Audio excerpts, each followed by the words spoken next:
What is up, everybody? I hope you're having a wonderful day. I wanted to make a video going over Legend of Heroes Trials Through Daybreak. I've completed this game and I started another playthrough, and these are a few of the things I wish I knew beforehand that I was focusing on that'll make the game a little bit easier and help you out a little bit more if you're having trouble in certain areas. Now, these are just some basic things that the game already explains to you, but I don't think people realize how good they are, and I want to go over those. And then I do plan on making a few more videos on this game, so if you want to, get more guides and help and tips, then stay tuned because I will have more content coming.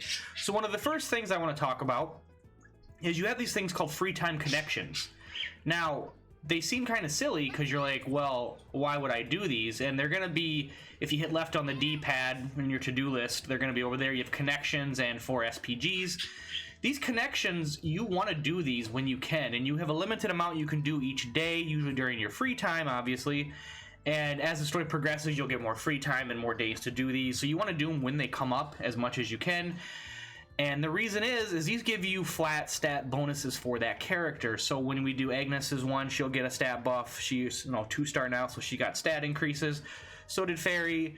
And then when you do other characters that know Van, he'll get stat buffs. So make sure you do these because they are permanent stat buffs that the characters get, and they're totally worth your time. Now, another thing that can easily be overlooked is the side quests, which are called the 4 SPG quests. And some of these are part of the main story, so you'll just do them naturally, and others you don't have to do, and they're optional, and you can skip them either on purpose or on accident. And I would recommend you do these when you can, just to get the free Mira, because you need a lot of that. You're going to need money in this game because there's quite a few money sinks that will get you going, and you get the SP to level up your company, which will give you other benefits as well. So make sure you do these. Try not to skip them. I was skipping some early on and I regret it, and they're just worth doing. So a new mechanic in this game compared to other Legend of Heroes games is the food is done differently now.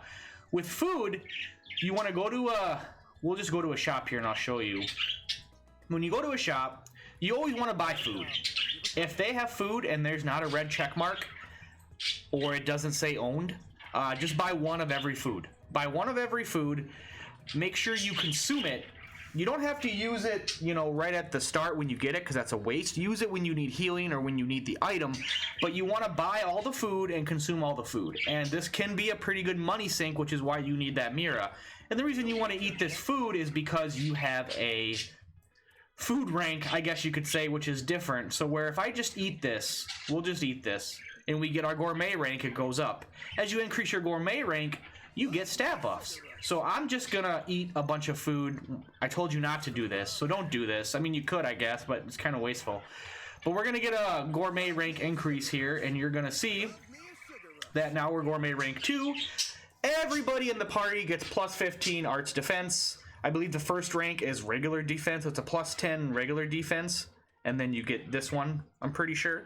But every rank of this that you go up, you get stat-wide buffs to the whole party. So it's worth doing, as well as just, getting good food that heals what you want and does what you want. So do not forget to eat all different types of food, and make sure you buy new food whenever you see it, because it's very helpful.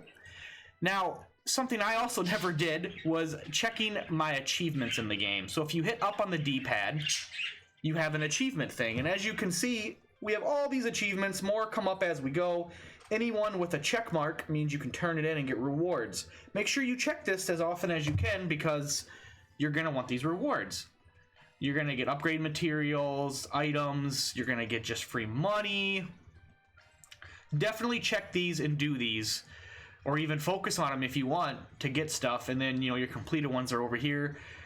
If you forget these for a long time, you're like on chapter 3 or 4 and you've never even checked this, you have a lot of items and things that you could have used earlier. And I mean, yeah, you'll get them eventually as long as you just check them, but just try not to let it get too out of hand. And you can tell if you have stuff to turn in, because that blue check mark on the upper right, it was golden. Now it's blue because I don't have any to turn in.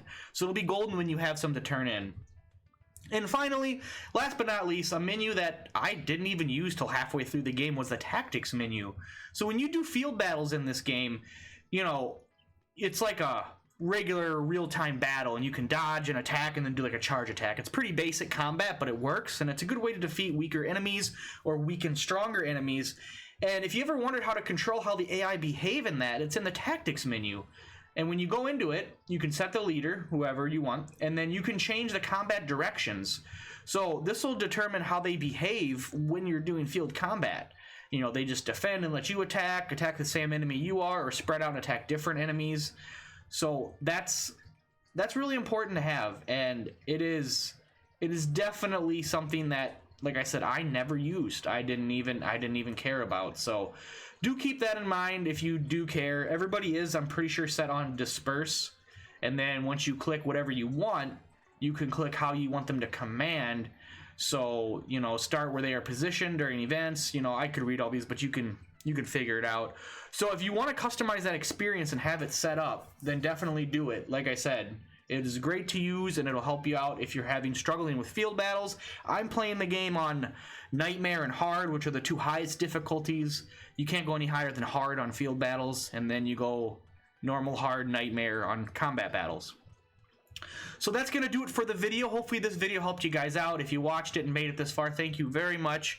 Do look forward to a few more videos covering this game. I feel like it's a great series. A lot of people don't give these games a lot of recognition, and I would love to, you know, provide that for them. So thank you guys so much for watching. I do appreciate it, and I hope to see you in the next one. Until then, later guys. Peace out. Have a good one.